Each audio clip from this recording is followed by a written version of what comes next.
Good day, everybody, and I am here with a quick haul and explain to you what I'm going to do.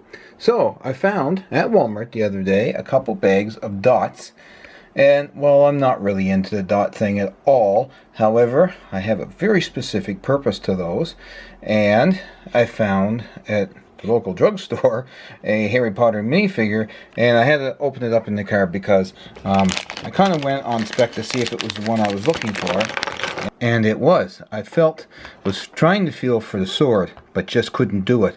It was the keys that I felt in the package, and this one seems to be a rare one. I've gone through about 15 or 20 boxes, and if it's, not gone, there's not many of them, so I was just lucky. And going back to the dots, what I'm going to use them for, because they're just a 1x1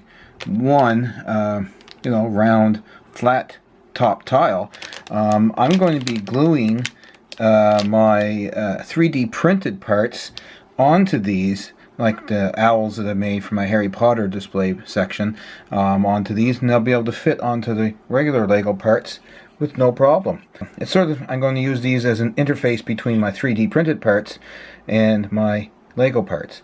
And maybe the purists won't like that, but that's just the way it is. That's the way I do things. I'm 3D printing parts that are either way too costly on Brinklink or from Lego, and some parts that don't even exist that I've created, and just to glue them onto that and then stick them onto your Lego creations. So a quick haul, 3 things, not much, but that's it from me today.